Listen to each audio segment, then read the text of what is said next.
Salam takzim dan hormat kami untuk Ketua DKM Musa Al-Ikhlas. Ana lama ketemu antum Syekh, dan Al-Ikhlas ini tetap mempesona walaupun di tengah pandemi COVID-19. Hijaunya itu tetap menghijau gitu dari dulu ya. Baik, teman-teman, sebelum saya mulai, waktu kita sangat sempit, hanya 30 menit ke depan.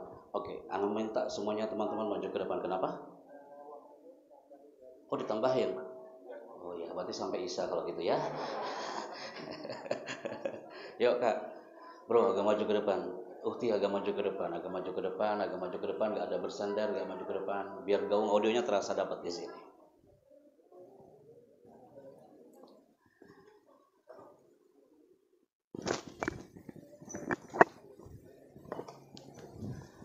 Oke. Nah, udah kayak gini udah siap belajar. Tadi materi dari Ustadz kita itu luar biasa sambutannya, dan banyak materi yang akan kita dapatkan. Oke, yuk, Bismillah. Siap belajar hari ini? Sampai MC ngasih signal closing berarti tutup, selesai ya. Yang penting sebelum azan maghrib kita. Soalnya kalau udah detik-detik mau azan, biasanya duduknya pada gelisah teman-teman ya. Oke, siap. Kalau tadi pagi kita merapat dengan 150 para remaja masjid yang ada di area Pemda Bogor. Hari ini saya merapat bersama teman-teman di sini, wajah-wajahnya sudah tidak asing lagi. Saya sering melihatnya, ada dari Taslim, dari Irmada, dan dari remaja Masjid Al-Musa Al-Ikhlas. Kita mulai. Yang pertama, setiap karakter remaja itu unik dan tidak mungkin sama. Karakter remaja yang ada di depan kami ini akan kami rasakan, dan tahu karaktermu itu bisa kerasa dari sini. Dari mana kami merasakan karaktermu? Dari cara duduk dan sorotan mata. Cara dudukmu, cara duduk antum, sorotan mata itu adalah menunjukkan karakter masing-masing. Yang kedua, banyak anak-anak yang bertanya, Pak Happy, ini kan generasi Ramadan nih, era digital ini harus digimanakan? Sebenarnya sih aman-aman aja teman-teman, tapi banyak orang yang salah kaprah dengan digital ini. Karena apa? Kita coba, my people. Kalau kita membuka satu ambisi di sini, ini satu slide yang di-highlight sama anak-anak Universitas Indonesia kemarin sore. Bahwasanya anak-anak UI mengatakan, Pak Happy, saya suka banget slide ini kami capture. Bahwasanya anak-anak di era digital, ciri-cirinya apa? Yang pertama, dia ambisi besar untuk sukses. Ambisi banget dia untuk sukses. Yang kedua, pengennya praktis, instan. Itu anak-anak digital tuh. Gak mau yang ribet-ribet, bener gak? Cung, yang kayak gitu. Ente-ente semua, wajahnya itu wajah yang gak mau ribet. Yang penting udah langsung jadi aja dah. Gak mau ribet-ribet. Itu generasi digital. Berikutnya, dia cinta banget dengan kebebasan. Biasanya orang-orang yang serba digital itu gak mau banyak diatur. Dia punya peraturan sendiri. Percaya dirinya memang kuat. Positifnya apa? Dia self confidence-nya tinggi, Kak. Orang yang digitalnya kuat karena dia berselancar di samudera digital, dia kenal dengan orang-orang yang ada di area digital, akhirnya self confident. Kalau orang Arab mengatakan sikotun nafas, percaya diri dia lebih kuat. Kemungkinan lagi akan muncul keinginan besar untuk mendapatkan pengakuan. Oke, slide pertama saya munculkan sesuai tema yang diminta oleh Mas Bayu dan teman-teman hari ini. Yang kedua, teman-teman, banyak orang yang bertanya, Pak Happy, saya tuh udah berusaha kuliah, saya udah ngambil jurusan. Pak Happy, saya tuh udah berusaha untuk masuk SMA, jurusan saya udah dapet, tapi kenapa kok saya nggak nyaman ya sekolahnya?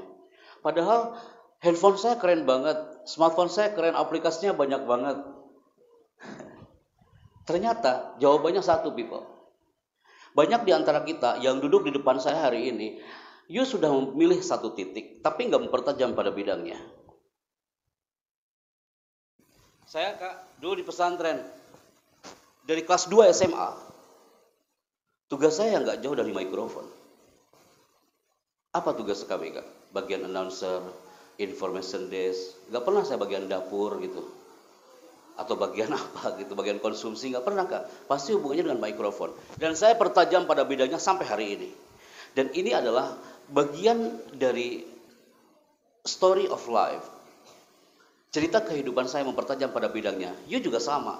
Apapun jurusanmu nanti, sesuai dengan era digital hari ini, apapun yang Anda pilih jurusan, pertajam pada bidangnya. Putri, ini gambar apa, nak? Suaramu mana? Gambar apa? Saya tahu Anda puasa, tapi jangan lemas kayak gitu. Ini gambar apa? Nah, gitu. Ini sih punya kekurangan, Kak. Saya katakan ke teman-teman waktu di taslim, saya masih ingat waktu itu malam itu. Saya katakan silat ini punya kelebihan, punya kekurangan. Yang duduk hari ini depan kami, mau era digital, apa era zaman jahiliyah, atau era Abu Jahal. Kalau kata Ustaz tadi, saudara bilangnya, ini kan era digital. Ini nggak kami rasakan di tahun 90-an, brother. Nanti mah udah enak sekarang, berselancar, cari materi tinggal klik di Google, semua terbuka depan mata.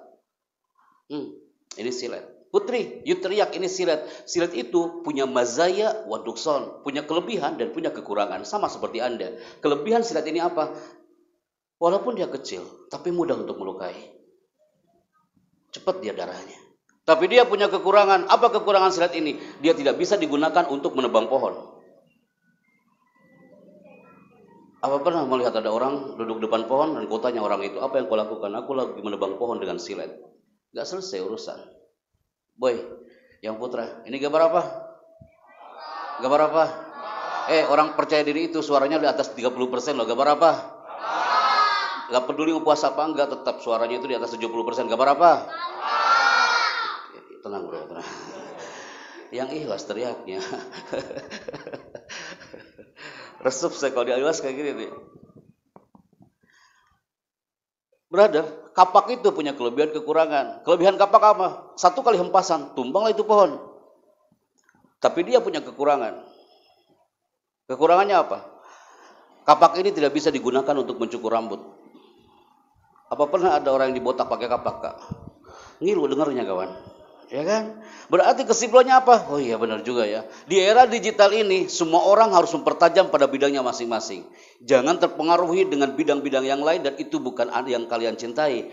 Pertajam pada bidangnya masing-masing. Maka pesona Ramadan jelang senja bersama Mushola Al-Ikhlas hari ini menunjukkan bahwasanya saatnya kita mengenal. Yuk sebelum ke era digital kembali. Banyak di antara kita yang gagal faham, Kak.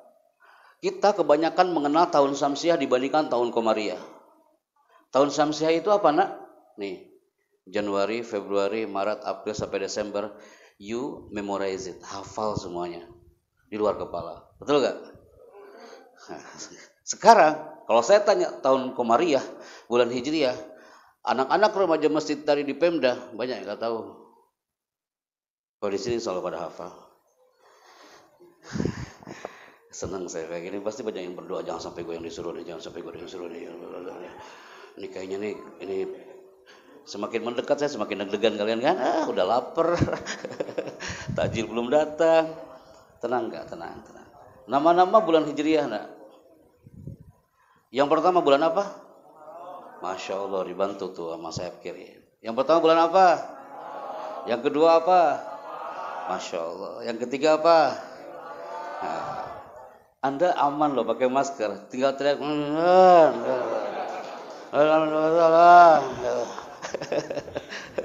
Oke, saya tahu Anda aman pakai masker, brother.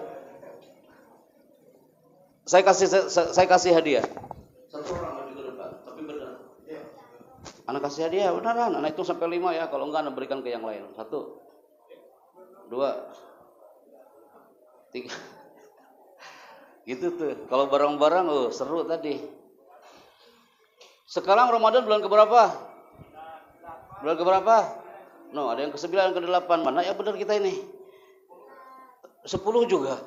No, jawab tanya tambah-tambah tuh. Kak, banyak di antara kita, generasi kita ya Kak ya. Jangankan kita nih ya, generasi milenial. Adik-adikmu yang di belakang. Tak tahu mereka bulan-bulan Hijriah. Mereka yang tahu apa? Hari ini bulan apa? Bulan April. Sekarang bulan apa? Ramadan. Semua sudah tahu. Kita sekarang di bulan keberapa nah? 9. Bulan-bulan ini jangan diketahui sama generasi teman-teman kita. Maka ketika Rajab datang, 2 bulan yang lalu, bulan Rajab datang. Bulan Rajab identik dengan peringatan apa? Isra Mi'raj. Semuanya tuh bersujud, membumi, dia berdoa nih Kak. Generasi yang tahu tentang pesona bulan Rajab pasti dia berdoa. Doanya apa? Allahumma barik lana. Ngeri nih. Bisa jadi barik lana kau makan pula itu. Bukan Rajab tanpa kena adabana. Allahumma barik lana fi Rajabah wa Sya'bana Wa ballighna.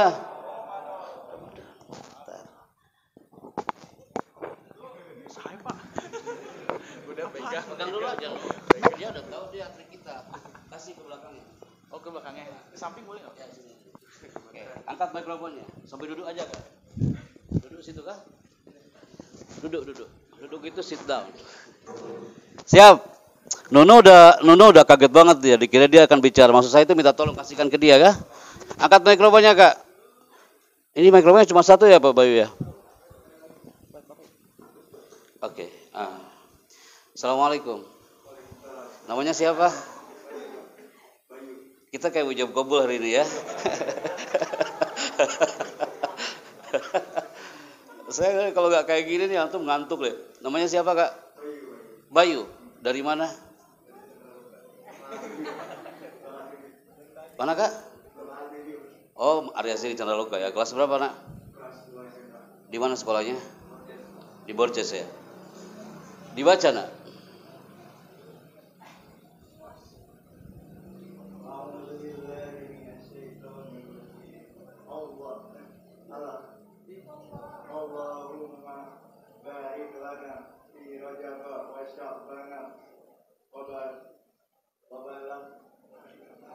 Wabalikna. Oke. Artinya dibaca sama kakakmu yang ada di sayap kanan. Dibaca, Nak? Ya Allah, berkahilah kami di bulan Rajab dan Sya'ban. Sampaikan umur kami hingga dapat beribadah di bulan Ramadan. Oke, syukur. Pinjam dulu. Terima kasih sudah bantu bacakan doa. Dan semua pasti membaca doa-doa ini, Nak. Karena apa? Banyak yang rindu datang bulan Ramadan. Sya'ban datang. Ketika bulan Sya'ban datang, tahunya kita bulan Sya'ban aja. Padahal di situ banyak fadilah yang luar biasa. Sya'ban datang, orang berteriak lagi dalam doanya, ya Allah, mudah-mudahan aku sampai ke bulan Ramadan. Saat itu Ramadan datang, baru Indonesia hari itu menyambut datangnya bulan Ramadan dan seluruh jagat raya. Tapi ketika tamu agung telah tiba, Ramadan telah tiba, banyak generasi remaja di Indonesia loh, Kak, jangan jauh-jauh ke luar negeri. Dia tahu Ramadan, Kak. Ketika saya tanya, bro, ente tahu Ramadan nggak? Ya puasa, Pak. Semua juga tahu kalau Ramadan itu puasa. Sekarang ada yang tahu nggak Ramadan itu artinya apa, Nak?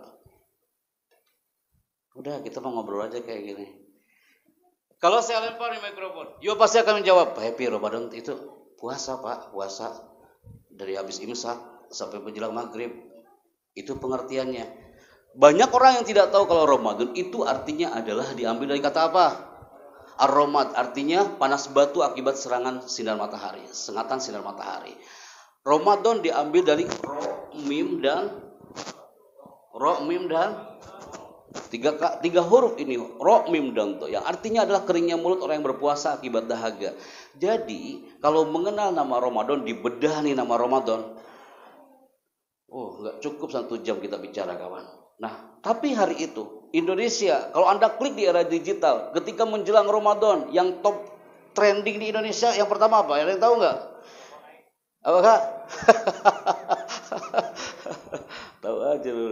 Yang lain, kalau review deh ke sebulan yang lalu, yang lagi ngetrend di Indonesia ketika Ramadan datang, minyak goreng. Yang lain apa? Apa? Yang pertama, ketika Anda klik di digital di bulan yang lalu sebelum datang Ramadan, yang aturan mengatakan marhaban ya Ramadan, tapi Indonesia hari itu menuju ke sini. Benar enggak? Sampai Pak Ketua DKM, saya bersama protokoler diberi amanah untuk MC di acara campingnya Pak Jokowi hari itu. Penajam tuh jauh loh, Pak. Dari Balikpapan, Masya Allah, jauh banget, harus nyebrang sampai ke Penajam. Seakan-akan lupa kalau akan ada Ramadan. Yang kedua, seharusnya Indonesia semuanya mengatakan marhaban ya Ramadan, bukan hanya tulisan yang tertempel di sebuah jalan, di persimpangan jalan, tapi banyak hari itu Indonesia tertuju ke di sini, kan. Ramadan masih di tengah pandemi COVID-19, Omikron lah dan sebagainya. Yang ketiga apa? Yang lagi heboh bulan lalu, ketika menjelang Ramadan datang, orang-orang tertujunya kemana? Nih, Apa itu? Mandalika. Nah, ketika saya sharekan ini, berarti ini peran generasi muda bagaimana menggaungkan pesona Ramadan ini yang seharusnya kita menyambut bulan Ramadan itu. Kalau kita melihat dari Mandalika tadi ya Kak ya, tulisannya untuk Ramadan ini Kak. Speed kita itu harus powerful. Harus sampai garis finish Ramadan. Kalau orang mau Ramadan datang, berarti kita harus siap lahir batin. Sama dengan para racer, pembalap-pembalap di Mandalika itu sebelum dia tanding di area balap, apa yang dia lakukan? Dia rapikan semua propertinya, dia rapikan semua motor-motornya biar dia menjadi juara. Sama dengan Ramadan. Maka secangkir motivasi untuk generasi Ramadan hari ini. Apa itu? Ini dia. Yang putri silakan dibaca, angkat suaranya Kak. 1, 2, katakan. Nah, wajar suaranya dikit ya jumlahnya. Putra, 1, 2 katakan. Puasa itu penting, jangan yang penting puasa. Kalau kita mengatakan generasi pemuda hari ini, yang penting gue puasa, pasti nggak beres dia puasanya. Yang penting sholat, pasti nggak beres sholatnya. Sholat itu penting, jangan yang penting sholat. Doa itu penting, jangan yang penting berdoa. Sujud itu penting, jangan yang penting sujud. Satu quote ini di-highlight sama teman-teman yang ikutin acara seminar kita. Kenapa people? Maka hari ini ketika mengatakan tentang generasi digital, saya berketemu dengan kalian semua generasi milenial hari ini people. Oke, saya minta fokus ya nak ya. Dalam waktu beberapa menit ini kita capture satu gambar ini, generasi milenial hari ini. Generasi milenial hari ini banyak generasi X, generasi Z, generasi Y, dan you masuk ke generasi mana? Pertama, di antara kita atau keluarga kita yang lahir dari tahun 1945 sampai tahun 65, dia dikatakan adalah generasi baby boomers. Siapa tuh? Di atas kakek bu mungkin ya. Di antara keluarga kita yang lahir dari tahun 60 sampai tahun 80, dia dimasuk generasi apa? X. Belum ada kalian kan? Belum. Orang yang lahir dari tahun 80 sampai tahun 2000, dia termasuk generasi Y, generasi Y. Ada nggak di kalian? Belum. Dari tahun 95 sampai tahun 2010, dia termasuk generasi Z. Udah ada belum di sini? Cung, angkat tangannya yang merasa generasi Z, yang lahir dari tahun 95 sampai 2010, angkat tangan. Jujur Kak, angkat tangan. Nggak bakal diapa-apain, nggak bakal dihipnotis. Good. Yang lahir dari tahun 2010 sampai 2025 adalah generasi alpha. Ada nggak? 2025 aja belum. Dia generasi alpha. Nah, semua generasi dari X, Y, Z identik dengan ini. Kalau ini saya nggak tahu generasi apa. Insya Allah di Alilas nggak kayak gini, di Remaja Masjid nggak kayak gini. Emang kenapa Pak Epi? Potret generasi X, Y, Z sampai generasi alpha. Gara-gara generasi digital, apa yang terjadi di dunia sana? Kita lihat videonya. Ini adalah potret generasi digital yang terjadi hari itu.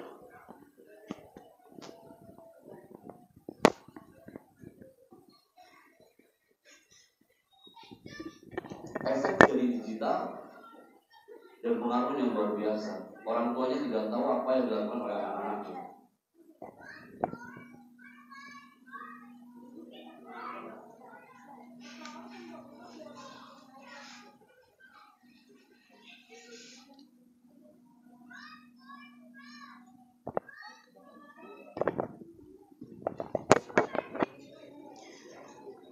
Efek dari smartphone, efek dari dunia digital, kalau tidak bermanfaat, ini efeknya Kak. Akhirnya apa? Terjadi perkelahian antara sesama kawannya di luar rumah tanpa diketahui oleh orang tuanya.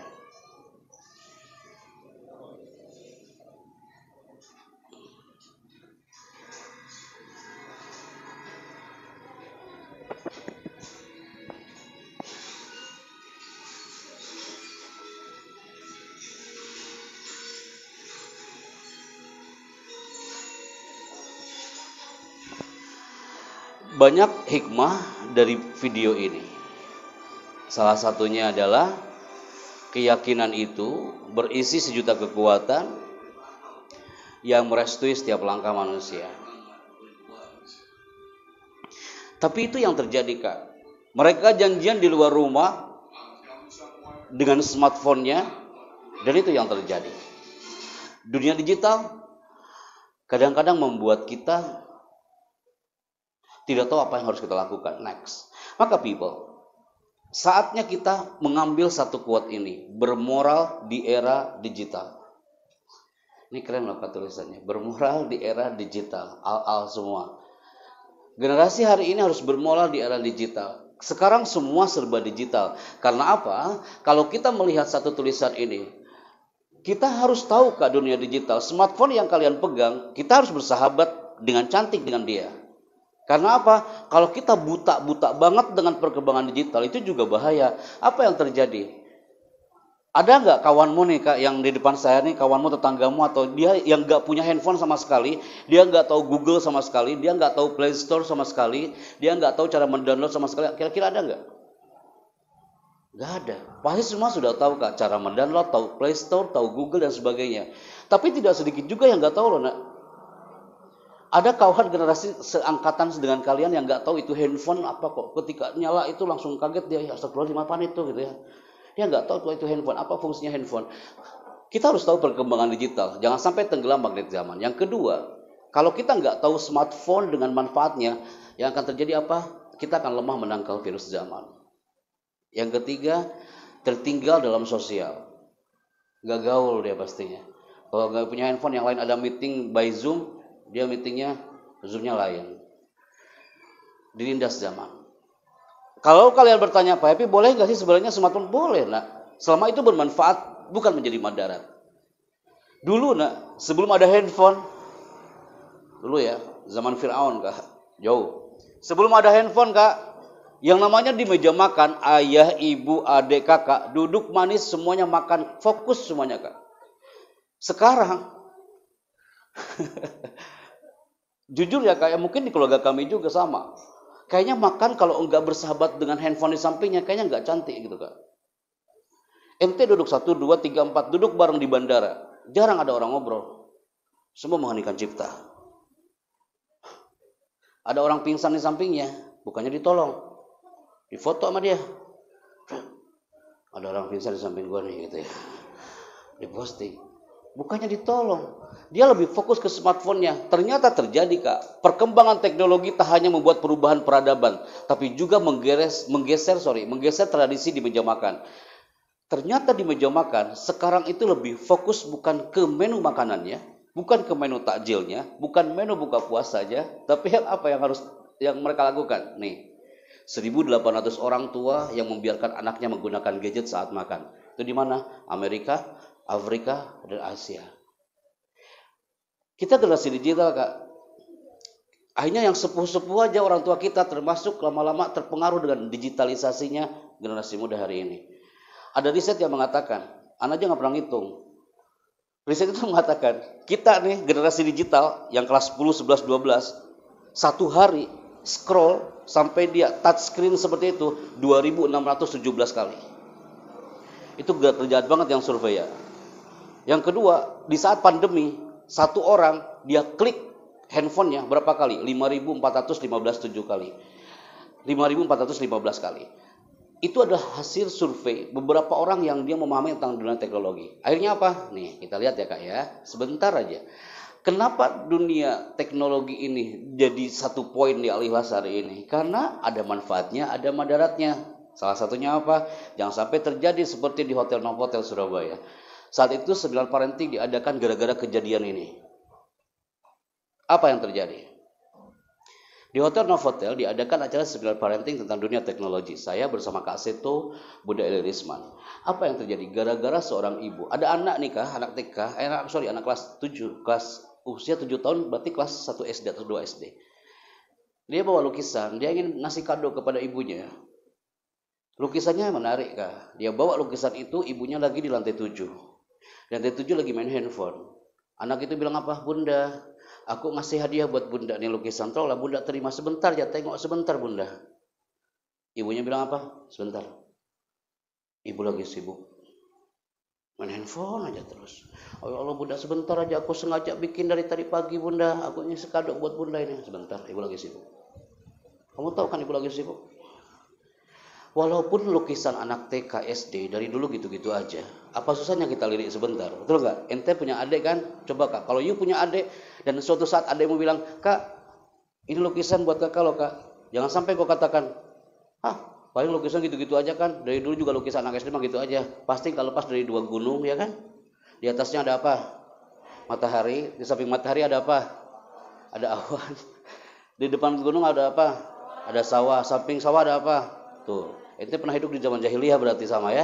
Dari dulu anak TK gambarnya kayak gitu. Tapi nggak bisa bilang anak TK itu, paling gitu-gitu aja kan gambarnya.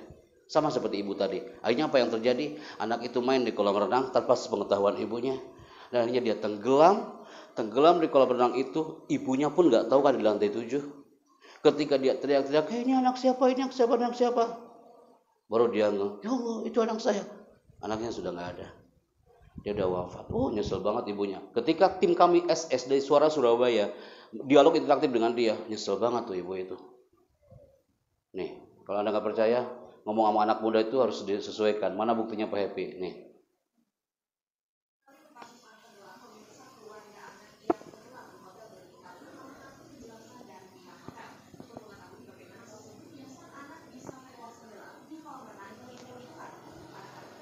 Yes.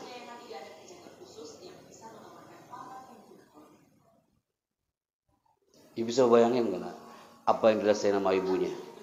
Merasa menyesal sekali gara-gara ponsel loh kak. Bisa manfaat, bisa madarat. Merasa menyesal banget keluarganya. Tapi apa susahnya?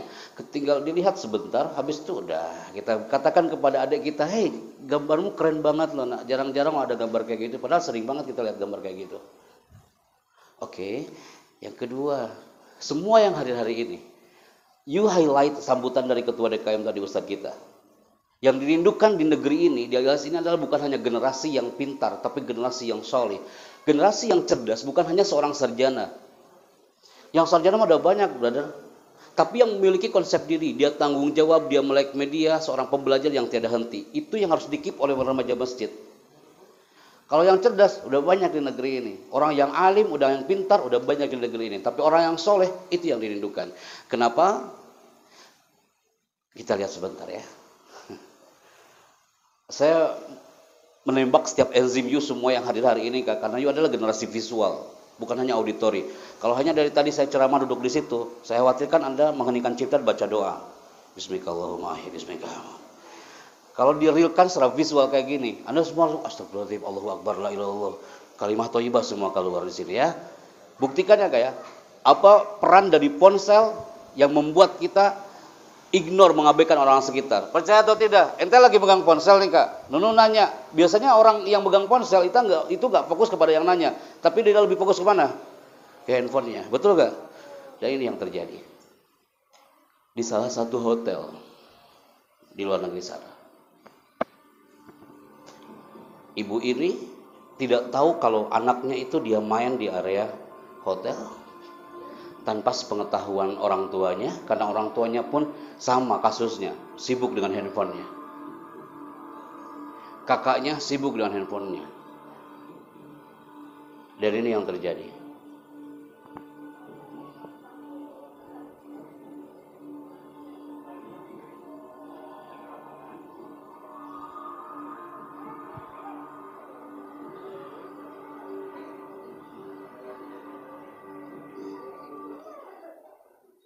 Kalian terlalu serius kawan.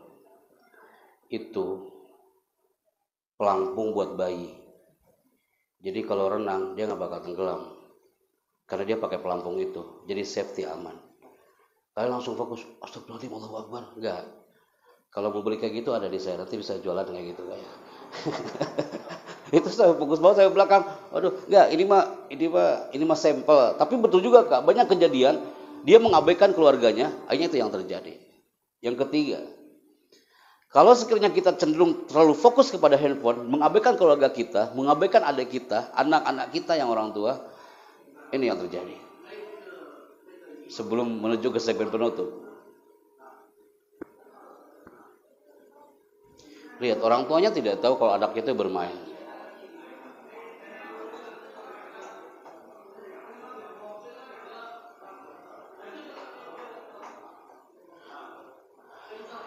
think it's real. Ini yang terjadi. Anda lihat anak ini tanpa pengawasan sang bapak,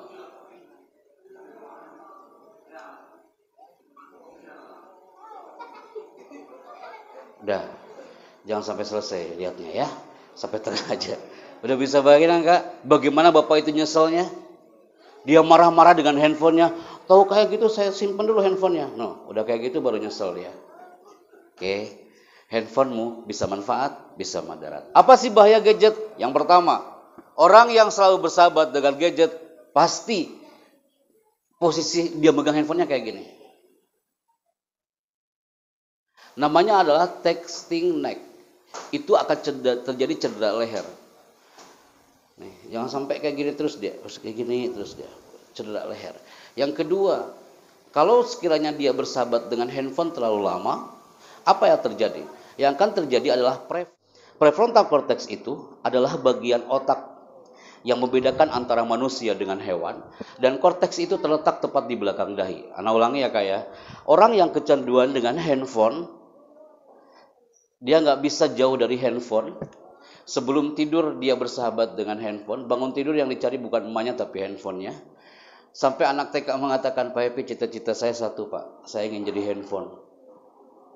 You tahu gara-gara apa? Kalau saya jadi handphone, saya akan selalu dekat dengan orang tuaku Pak. Ibuku ini Pak, kalau lagi masak, dia di sampingnya ada handphone. Habis masak, masakannya difoto pakai handphone dia. Lagi tidur, di sampingnya ada handphone. Akhirnya apa? Cita-cita dia pengen jadi handphone. Kalau sekiranya bersahabat dia dengan handphone, you tahu apa yang akan terjadi? Yang pertama, orang yang selalu tergiur dengan handphone ya, dia akan terganggu namanya prefrontal cortex. Ini dia Kak. Nah ini. Para gamers yang selalu bersahabat dengan handphone, dari pagi sampai malam 24 jam dia tuh di otaknya handphone ada game, the power of gamers. Yang akan terjadi apa? Lama-lama prefrontal cortex yang akan hilang. Bagian otak yang membedakan antara manusia dengan hewan, dan korteks ini terletak tepat di belakang dahi. Mana dahinya nak? 1, 2, 3 pegang. Bro, sejak kapan dahimu hijrah ke belakang? Di sini, dahi mah bukan di sini. Nah, di situ ada korteks. Itu bagian otak yang membedakan antara manusia dengan hewan. Tercantum dalam Al-Quran Kak. Generasi digital harus paham satu kata ini. Tercantum dalam Al-Quran. Nasiyatin kadhibatin. Nasiyah artinya apa? Dalam dunia psikologi, nasiyah itu artinya adalah korteks. Korteks ini kalau rusak, gara-gara handphone nih Kak, kalau korteksnya rusak, apa yang terjadi? Pertama, kalau korteks rusak, dia akan sulit mengatur masa depan. Kalau korteksnya udah mulai error Kak, bagian otak ini sudah mulai error, apa yang akan terjadi? Bawaannya dia suka murung. Gara-gara kalah di dunia gamenya, murung aja seharian. Murung aja, ditanya murung. Kalau ada orang yang lain olahraga, dia diem aja. Yang lain diem, dia olahraga. Dia korteksnya udah error dia Kak. Kalau korteks ini sudah mulai error, dia bawaannya suka murung. Dia nggak peduli dengan lingkungan sekitar. Sudah tahu acara hari ini harus mendengarkan dengan seksama, dia nggak peduli. Sudah tahu nanti harus taraweh, tapi dia nggak peduli. Dia nggak peduli. Korteksnya sudah mulai terganggu karena di otaknya sudah ada smartphone dan bersikap tidak sopan. Alhamdulillah hari ini semuanya sopan-sopan, duduk-duduk, manis-manis, ganteng-ganteng, cantik-cantik. Semuanya itu, kalau korteks rusak, ini akan terjadi Kak. Ini gak bakal antum temukan di dalam kelas ketika you belajar. Tapi ketika sudah masuk ke seminar tentang dunia parenting, dunia digital, dan harus berbayar 750.000 per 15 menit, baru akan you temukan.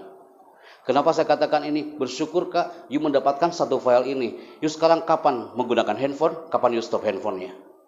Daripada lama-lama korteks kita yang akan kena, dan ini akan terjadi people. Oke. Maka, masih ada waktu gak? 15 menit lagi? Oke. Maraton saya nih bicara hari ini, brother. Yang pertama Kak, pasti ada yang bertanya, nanti gak ada lagi pertanyaan kayak gini ya. Di UI ada yang tanya gini, Pak Epi, Kayaknya di Indonesia nih kayaknya gimana gitu Pak kalau mau Ramadan itu Pak. Kayaknya ada yang ribet, ada yang nggak ribet dan sebagainya. Anda tahu di negara lain, kita capture ya negara lain. Kalau mau Ramadan ngapain mereka? Yuk kita lihat. Uniknya Ramadan di belahan dunia. Di Amerika puasanya berapa jam? 16 jam. Di Inggris 16 jam, Denmark 21 jam, Swedia 20 jam, Arab Saudi 15 jam. Ente pasti lagi nyari mana yang paling cepat. Ente nyari yang mana? Yang paling cepat yang mana? Yang berapa jam? Yang 9 jam. Di mana itu? Gimana kalau tahun depan kita hijrah ke Argentina ya? Indonesia berapa jam Kak? 13. Kadang kita banyak yang ngeluh gara-gara 13 jam aja banyak yang ngeluh. Lihat Kak tuh, paling lama di mana? Oh, bocil-bocil kata Ustaz. Bocil-bocil aja pada tahu. Denmark nih paling lama Kak 21 jam, nggak kebayang ya puasa 21 jam. Lihat di Turki. Di Turki Kak, kalau mau jelang Ramadan nih, jelang buka puasa kayak gini, selain ada kajian-kajian seperti ini, apa yang mereka lakukan? Mereka ini menyiapkan yang namanya balon-balon Kak. Balon-balon itu dinyalakan, diterbangkan. Jadi lautan balon hiasi langit Turki hari itu. Setiap mau menjelang buka puasa, apalagi menjelang Ramadan. Yang kedua, di Qatar, ketika datang Ramadan apa? Ada festival namanya Garangau. Festival Garangau itu jadi sama kayak gini nih, nyiapin takjil, tapi banyak pernak-pernik sampai dikondisikan seluruh.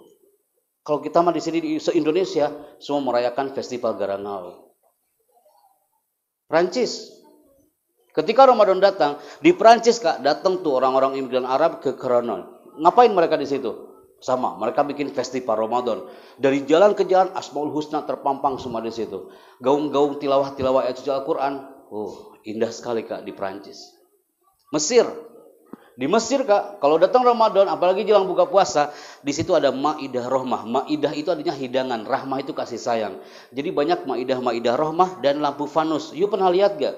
Lu googling deh sebentar, ente googling. Pasti banyak kalau Ramadan banyak lampu-lampu kayak gini. Itu namanya lampu apa? Nah, lampu apa nak? Sekarang dapat kosakata baru. Oh ya Pak Hebi, saya sering melihat tuh di visual atau di bumper-bumper ya. Dan muncul ada lampu fanus like this. Itu namanya adalah kebudayaan di zona Mesir. Nah, sekarang di Indonesia, ada bisa nebak gak? Turki kan apa balon, ya kan? Festival Garangau. Indonesia apa? Menjelang Ramadan kemarin loh. Apa nak? Pawai obor, simple. Padahal orang luar negeri Kak paling heboh di Indonesia. Wah, kok berani banget orang Indonesia bawa kayu ada apinya gitu kan? Padahal kita udah biasa. Nah, maka hari ini sebelum kami tutup Kak, bahwa generasi remaja di tengah pandemi COVID-19 walaupun sekarang dikatakan you dunia digital, you dunia COVID, tapi tetap harus belajar dari orang-orang yang tinggal di bawah bendera ini. Saya pernah katakan ke teman-teman yang pernah ikutan acara kami Kak, please, you harus direview kembali. Kira-kira ini bendera apa? Ada yang bilang Brazil Pak. Sejak kapan Brazil pindah bendera? Zimbabwe. Yo, yang baru tahu Kak, saya review. Yang udah tahu saya review kembali, refresh kembali. Kenapa? Kita harus belajar dunia digital, dunia Ramadan, dunia spirit dari orang-orang yang tinggal di bawah bendera ini. Ini adalah bendera kebanggaan orang-orang yang tinggal di Kepulauan Solomon. Di Solomon Island, awal pandemi kami datang ke sana. Anda tahu apa yang terjadi? Mereka pengen banget nih acara Ramadan kayak gini, tapi mereka nggak punya tempat. Akhirnya apa? Mereka ngadain tempat-tempat Ramadannya itu di samping-samping sungai kayak gini. Nggak bayangkan Kak, musola Al-Ilas mah keren banget. You lihat deh, di sana di Solomon kita harus menata mereka mengikuti kajian motivasi. Ini musolanya di area sini. Gak enak dilihatnya. Buka puasanya harus di situ. Mereka sholat di situ. Gak enak dipandang mata. Akhirnya mereka dikasih label apa? Kepulauan Solomon adalah negara termiskin se-Asia Pasifik. Saat kami bersama protokol datang ke sana, you tahu apa yang terjadi? Mereka mengatakan apa Pak Chandra? Kami walaupun dikatakan negara termiskin se-Asia Pasifik, kami tak punya handphone Pak Chandra. Kami tak tahu itu layar infrakus. Kami tak tahu itu listrik. Tak ada listrik di sini. Tapi mereka punya spirit yang luar biasa. Mereka membawa kami ke satu tempat. Bapak harus tahu, disinilah kami adalah tempat kami berpijak. Kami bertahun-tahun lamanya Pak, gak bisa bergerak seperti layaknya orang di Jakarta hari ini. Gara-gara apa nak? Gara-gara pohon yang tebal ini Kak. Ini pohon tebal Kak, ini sumber penyakit brother. Gak ada yang berani deketin, termasuk kita. Karena di sini sumber penyakit, sumber wabah. Mereka mengatakan apa? COVID-19 that easy for us. Itu mudah bagi kami. Tapi mereka diserang wabah gara-gara pohon ini. Mereka ingin menghancurkan pohon ini. Mereka ingin menunjuk, mereka ingin benar-benar menghantam ini pohon. Tapi mereka nggak punya alat. Mereka nggak punya gergaji, alat digital cutting. Mereka nggak punya itu. Apa yang mereka lakukan?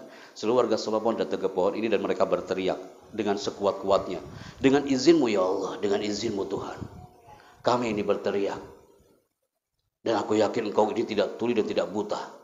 Aku yakin dengan teriakan ini pohon ini akan tumbang dan hancur. Mereka berteriak selama 40 hari 40 malam.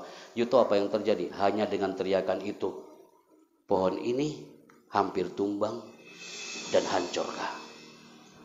Hanya dengan teriakan, bukan dengan gergaji. Maksudnya apa nak? Mereka nggak pakai smartphone loh nak. Mereka hanya menggunakan the power of God. Al-Quwah Al-Ilahiyah. Dia yakin dengan Robnya. Tanpa dia harus googling bagaimana cara menebang pohon. Dengan teriakan. Tidak perlu.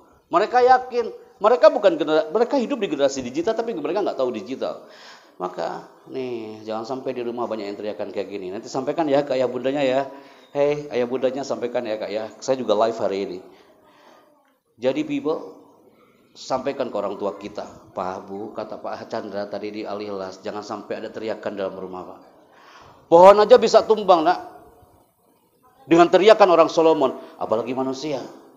Maka generasi digital jauhi teriakan terhadap adik-adikmu apalagi, dan teriakan itu tidak elok.